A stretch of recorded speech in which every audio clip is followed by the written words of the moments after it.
हाय, आपके साथ मैं हूँ Surabhi Sharma. India TV YouTube channel subscribe करिए, बेल आइकन दबाएं। स्वागत है आप सभी का। आप देख रहे हैं कुरुक्षेत्र। सारे मेहमान हमारे साथ जुड़ चुके हैं। हमारे साथ हैं गौरव भाटिया, भारतीय जनता पार्टी के प्रवक्ता।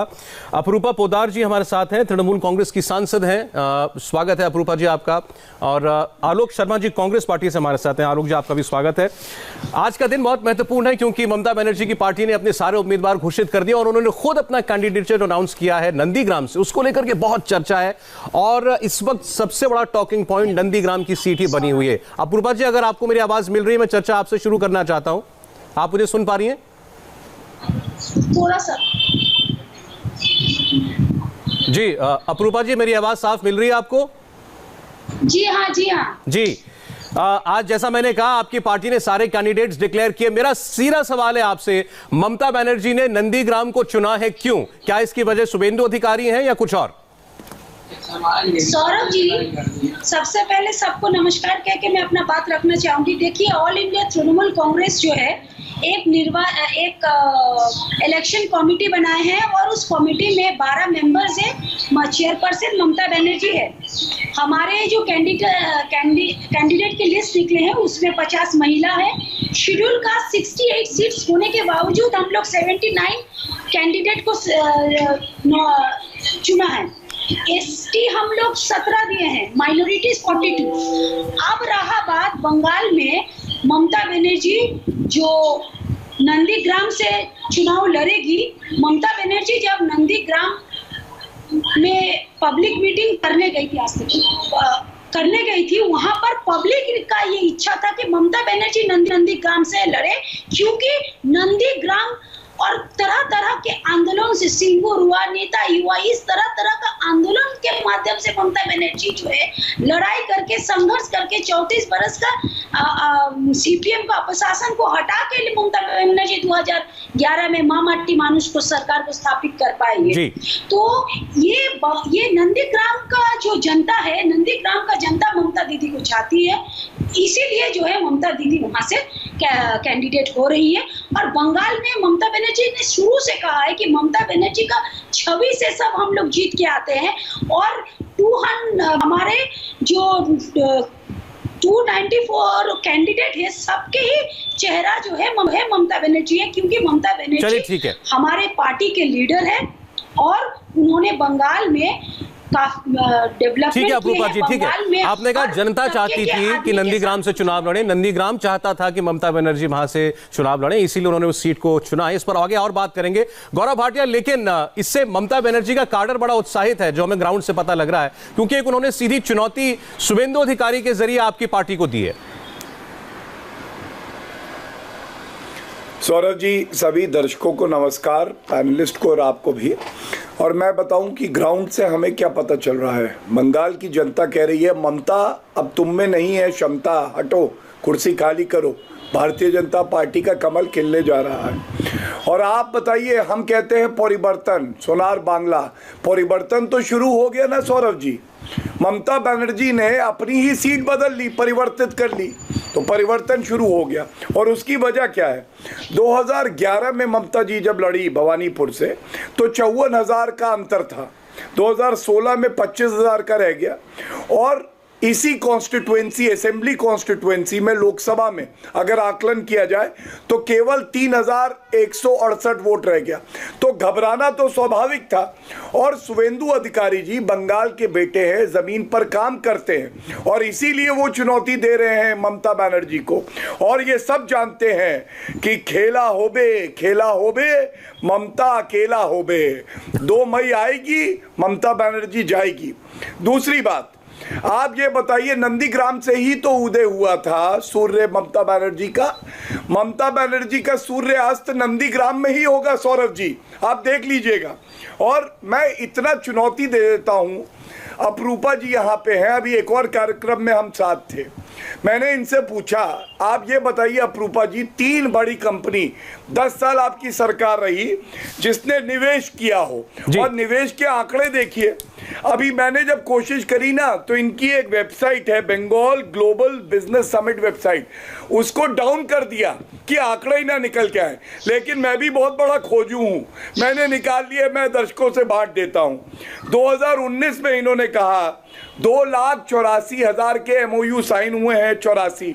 2018 में 2,19,000 जी, 2017 में 2,35,000, 5 साल में 12,31,000 ये करोड़ के इनकी MOU है। बता दे, यहाँ पे सांसद जी बैठी हैं, कितने का निवेश आया है।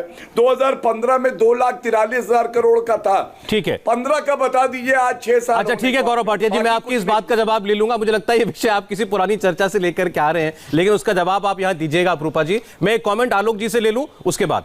आलोक जी, अभी जो जहां से हमने चर्चा शुरू करी कि ममता बनर्जी नंदीग्राम से चुनाव लड़ेंगी, बहुत से लोगों को ये लड़ाई केवल तृणमूल कांग्रेस बनाम भारतीय जनता पार्टी के बीच दिखाई देती है, लेकिन आपका गठबंधन किसी की हार या जीत तय कर सकता है। हालांकि आप तो ये कहेंगे कि आप जीतेंगे, लेकिन ज्यादातर पर्यवेक्षक मानते हैं कि आप किसी और की हार या जीत सुनिश्चित करने की भूमिका में वहां पर हैं। ममता बनर्जी के नंदीग्राम से लड़ने को आप कैसा देखते हैं? देखिए, मैं समझता हूं कि ममता बनर्जी अपनी पार्टी की लीडर हैं। वो जहां से भी लड़ें, नंदीग्राम से लड़ें, कहीं और से लड़ें, ये उनका अपना व्यक्तिगत फैसला है। उसमें कांग्रेस पार्टी को कोई आपत्ति नहीं है, कोई टिप्पणी नहीं है हमारी तरफ से, ये उनका निजी फैसला है। लेकिन आज विषय ये है कि आज को कौन कहां से लड़ रहा है, क्या ये इतना बड़ा विषय है?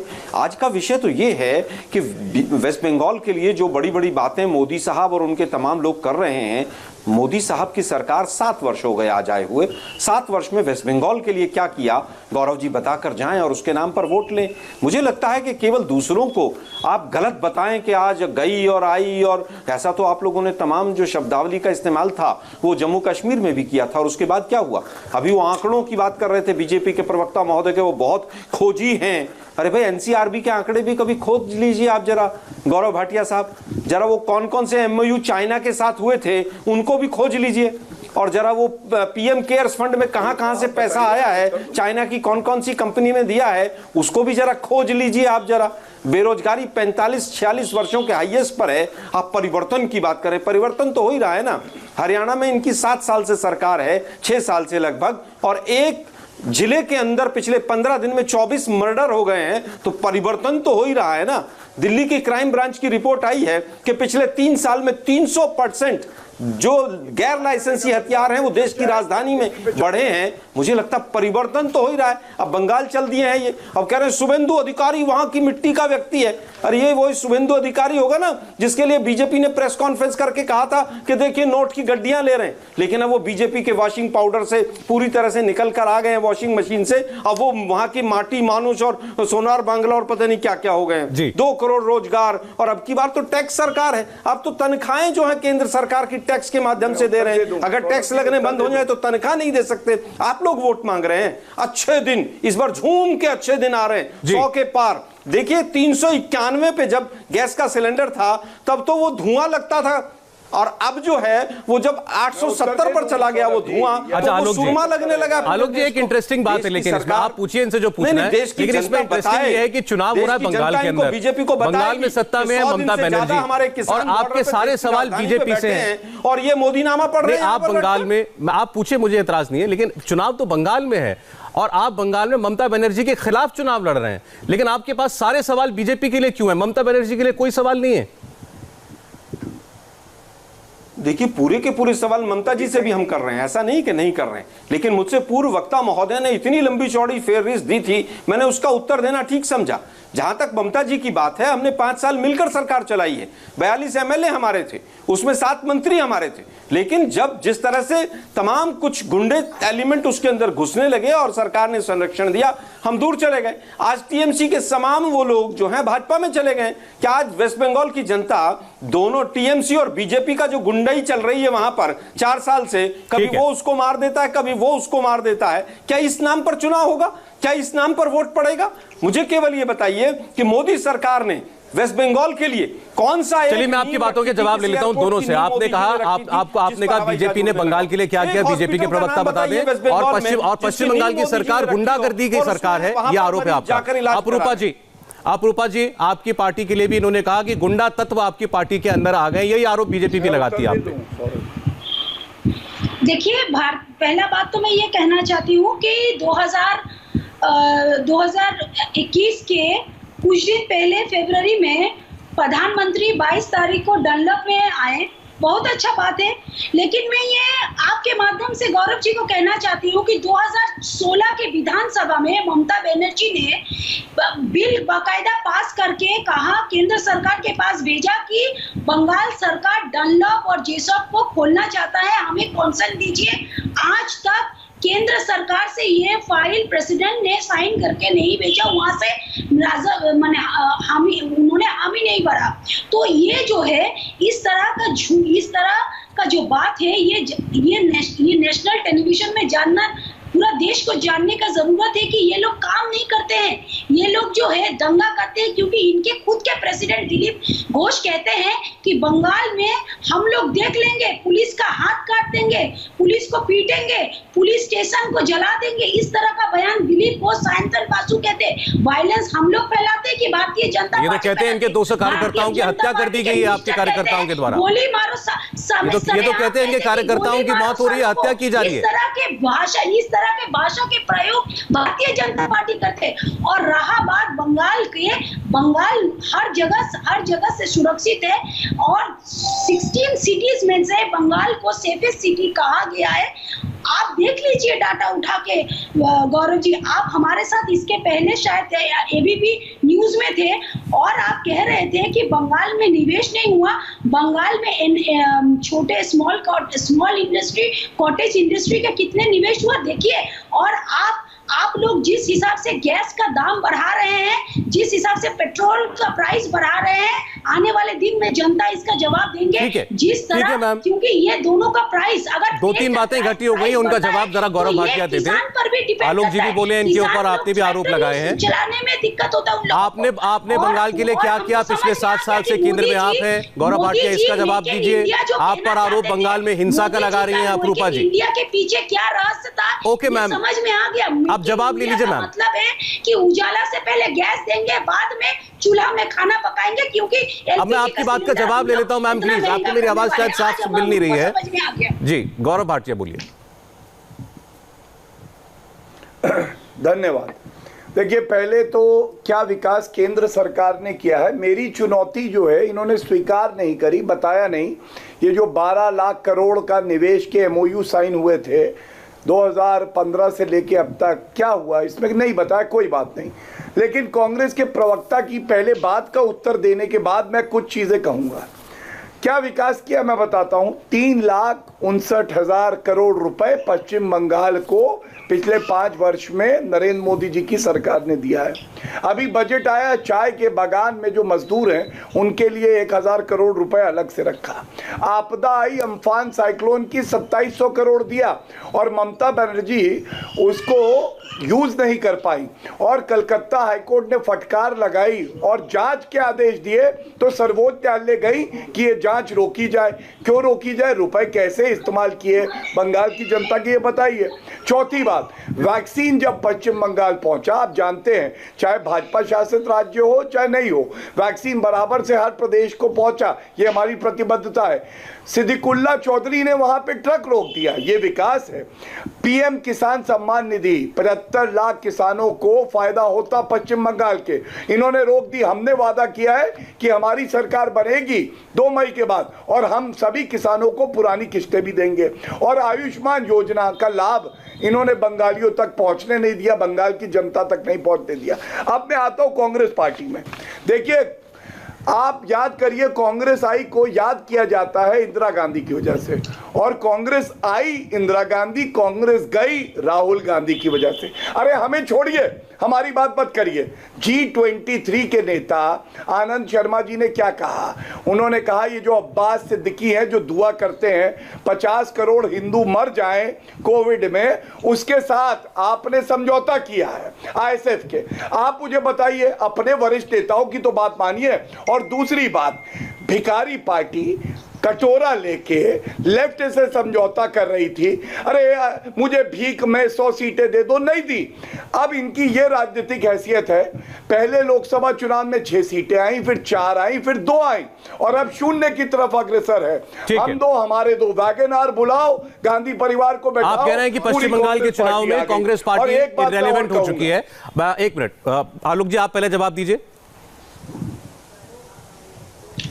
देखिए, मुझे लगता है 5 वर्षों में 3,51,000 करोड़ रुपया अगर केंद्र सरकार ने दिया तो क्या वेस्ट बंगाल का वो हिस्सा नहीं था?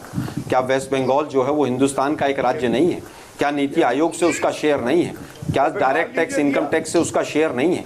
जो पेट्रोल और डीजल पर 21 लाख करोड़ रुपया केंद्र सरकार डकार गई, क्या उसमें उसका हिस्सा नहीं है? अरे ISF मैं बता रहा हूं भाई, सुनिए ना आप जरा भाई, आप सुनिए ना। गौरव जी नहीं बोला, गौरव जी बौखलाइए मत, बौखलाइए मत, अब बौखलाते बहुत जल्दी। ध्यान से सुनिए, शांति से मैं जो आंकड़े दे रहा हूं। उसके बाद आपने कहा साइक्लोन में हमने दे दिया। अरे भाई, साइक्लोन का डिजास्टर मैनेजमेंट एक्ट जो है, अरे गौरव भाटिया जी सुन लीजिए जरा। गौरव जी आप तो बड़े संवेदनशील व्यक्ति हैं, आप तो बड़े खोजी पत्रकार टाइप व्यक्ति हैं। आप सुनिए तो सही जरा। बोलिए। साइक्लोन में अगर किसी राज्य को पैसा दे दिया तो वो डेवलपमेंट है क्या? और जो गलत क्या हो गया है बीजेपी सलाखों के पीछे जाता है? तीसरी चीज, उसके बाद बोलिए आलोक जी, आप बोलिए। आलोक जी आवाज तो मुझे लगा कि शायद आप पीएम केयर्स फंड के भी आंकड़े खोज के लेकर आए हैं। गौरव भाटिया जी प्लीज, मेरी रिक्वेस्ट है आपसे, ऐसे डिबेट में आपको भी ऐसे डिबेट पसंद नहीं है, चुप होंगे, बोलिए, इनको बोलने दीजिए। एक बार आप शांति से सुन लीजिए, बहुत समय हमारे पास। आलोक जी बोलिए। देखिए, त्रिपुरा में क्या हुआ है, त्रिपुरा में कौन कौन सी अलगाववादी संगठन इनके साथ है इनको पता है। और PDP जिसके लिए 2-2 के पानी पीते थे उन्हीं के साथ सरकार चलाई। और वो जो उल्फा थे उनके साथ भी इन्होंने तो काफी काम किया है। अरे भाई, आसाम में अभी आप हमारी कह रहे हैं दयनीय स्थिति, आसाम में तो गठबंधन होने के बाद टूट गया है। टूटा है कि नहीं टूटा है, आप जरा बता दीजिए। आपके साथ 2014 में सेंट्रल गवर्नमेंट में कितने दल थे?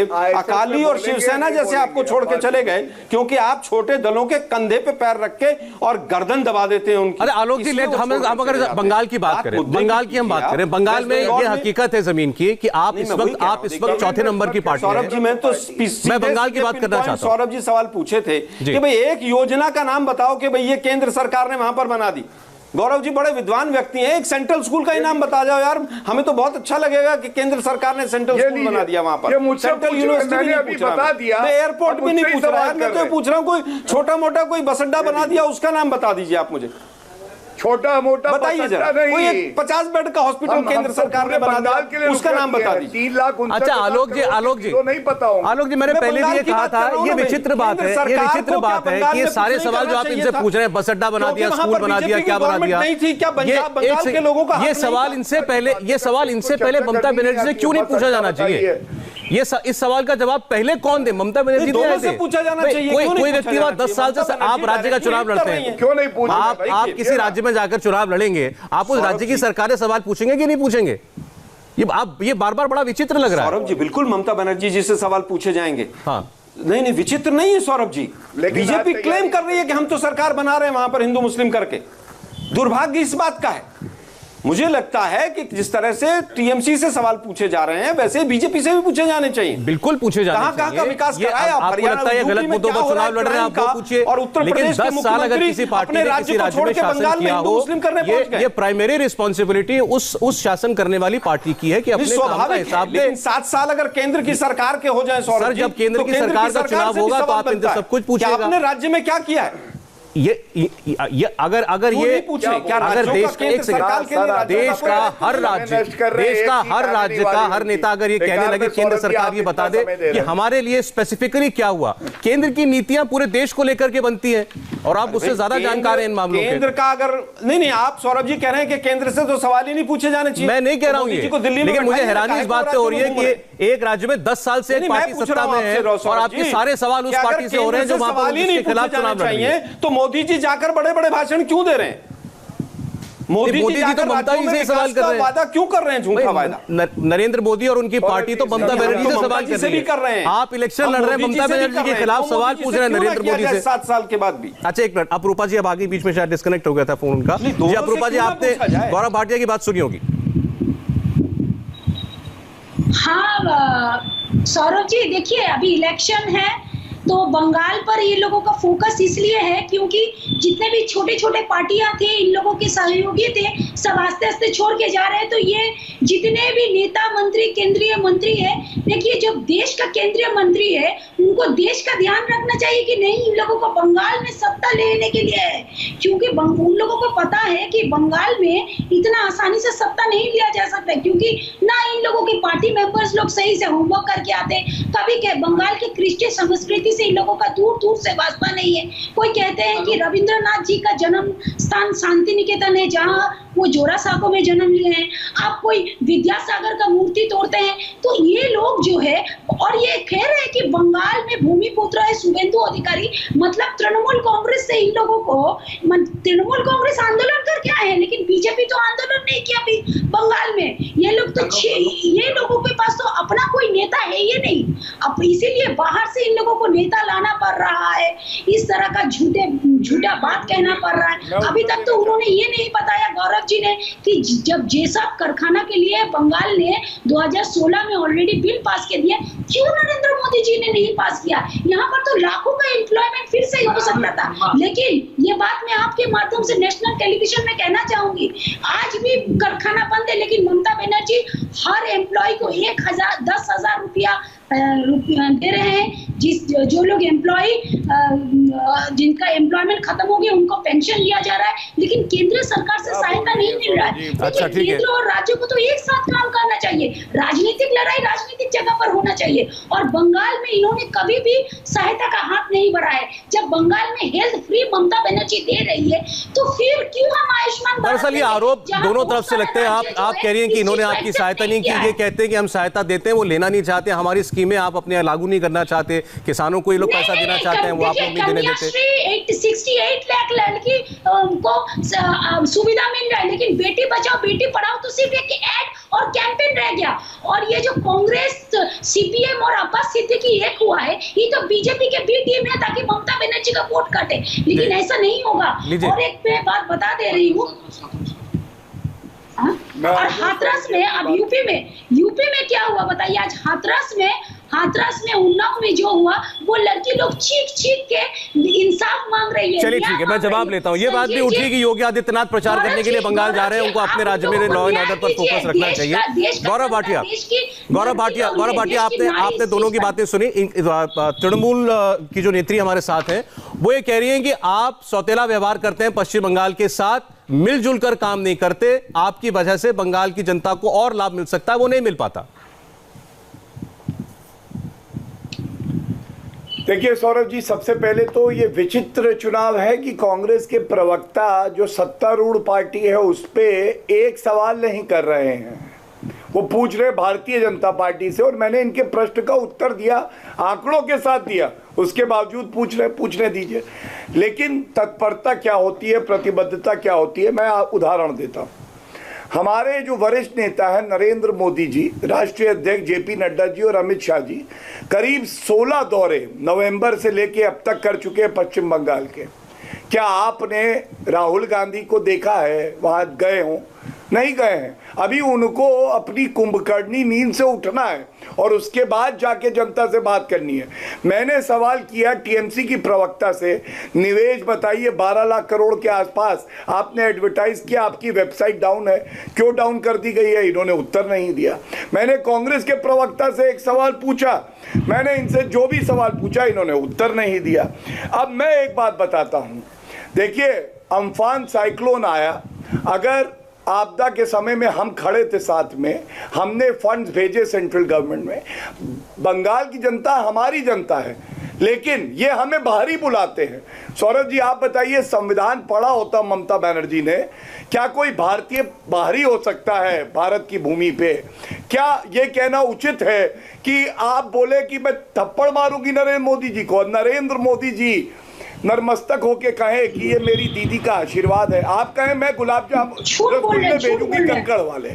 जेपी नड्डा जी के लिए आपने अपशब्द कहे, आपने कहा नड्डा फड्डा। मैं भी कहूं कि ममता बनर्जी सूपने का है, ताड़का है, अच्छा लगेगा? नहीं कहूंगा, क्योंकि ये अच्छा नहीं लगेगा राजनीति में। और एक बात बिल्कुल स्पष्ट कर दूं, पश्चिम बंगाल में परिवर्तन आ रहा है। जो गुंडागर्दी इन्होंने करी है, सर्वोच्च न्यायालय ने क्या कहा सौरभ जी? सर्वोच्च न्यायालय ने कहा पंचायत चुनाव में 1/3 सीटें कोई उम्मीदवार नहीं खड़ा कर सका, टीएमसी के अनअपोज्ड कैंडिडेट जीत गए। सर्वोच्च न्यायालय का लोकतंत्र खत्म हो गया है पश्चिम बंगाल में। क्या ये सही नहीं है? ममता बनर्जी ने सांप्रदायिक राजनीति करके कहा कि मुसलमान दूध देने वाली गाय है, मैं उसकी दुलत्ती खाऊंगी, और जय श्री राम बोलोगे तो चमड़ी उधेड़ दूंगी।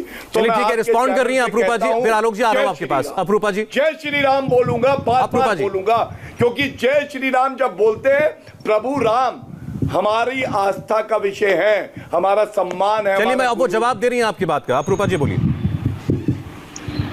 हाँ सौरभ जी, धर्म देखिए, मैं ये कहना चाहती हूँ 2019 के लोकसभा चुनाव और वो वरिष्ठ आईपीएस ऑफिसर भारती घोष ने घाटाल में क्या कहा कि उत्तर प्रदेश से गुंडा लाके सबको पिटवाएंगे, भूल गए, रिकॉर्ड कहा। सांसद महोदय, चमकाने का राजनीति भारतीय जनता पार्टी कर रही है, ठीक है? अरे वर्दी प्रदर्शन कर रही थी किसी और प्रदेश में, ये नहीं हुआ, उत्तर दे दीजिए। अच्छा, निवेश बताइए कितना हुआ?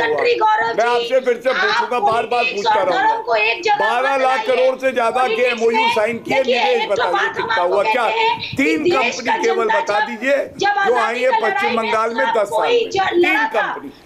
अपरूपा जी ऐसे नहीं होगा, पोद्दार जी ऐसे नहीं होगा, ये नहीं देखा था। 3 कंपनी नहीं बता, आज देश में नारी लोग सुरक्षित नहीं है, तेल और कटमनी चल रहा है, नाता शादा स्कैम हुआ, और जो है महिला लोग सुरक्षित नहीं है, दलित लोग सुरक्षित नहीं है, किसान आंदोलन कर रहे हैं। तो बताए निवेश की, मेरे हाथ में है, देखिए, जनता को गुमराह ये देखिए, ये मेरे हाथ में है, 2 लाख। चलिए ठीक है, अब ये फैसला जनता पे छोड़ दीजिए, कौन किसको गुमराह कर रहा है। मारेंगे आप लोग। आलोक शर्मा जी, अभी आप बीजेपी से सवाल पूछ रहे थे, पूछिए। अभी इसी प्रोग्राम में अपरूपा जी ने आपके लेफ्ट के और पीरजादा साहब के गठबंधन को बीजेपी की बी टीम बता दिया।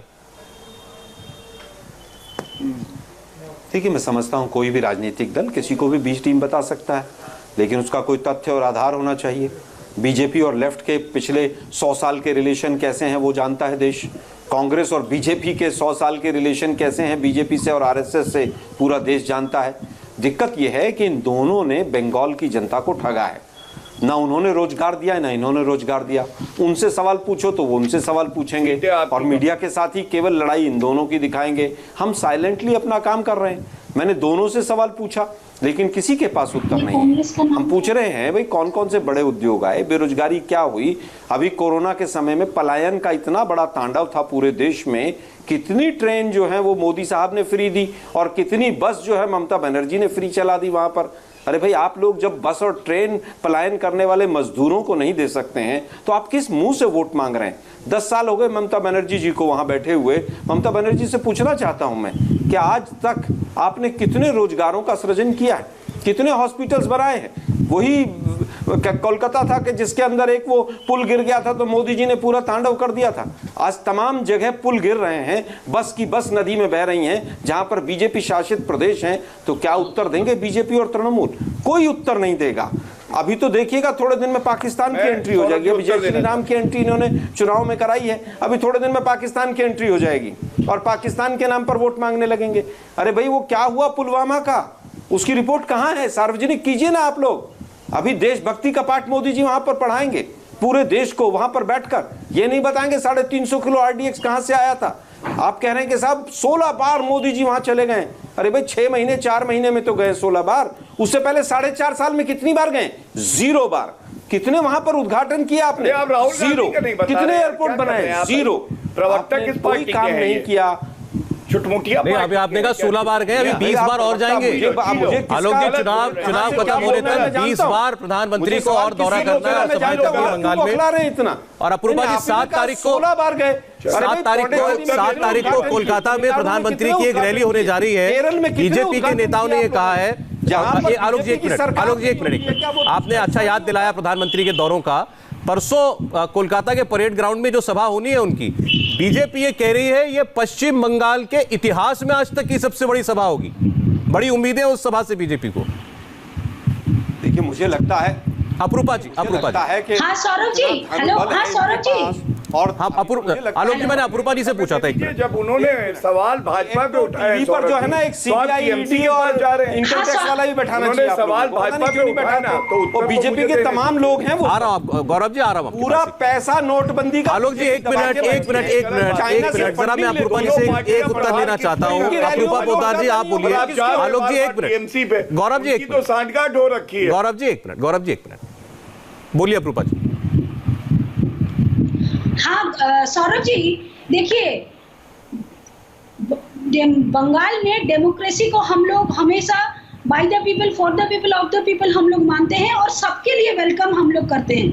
देखिए आज यहाँ पर जो आलोक जी यहाँ पर बैठे बैठे बोल रहे हैं, वो लोग भूल गए हैं कि किस हिसाब से लेफ्ट लोग ने कांग्रेस के कार्यकर्ता के ऊपर अत्याचार किया। कोई बात नहीं, ये उनका निजी मामला है। वो लोग जोड़ घोट कुछ भी करे ममता बनर्जी को हराने के लिए, लेकिन ये लोग असफल रहे। 2016 में भी असफल। कांग्रेस तो हमेशा से इन गुंडों से ही त्रस्त रही है।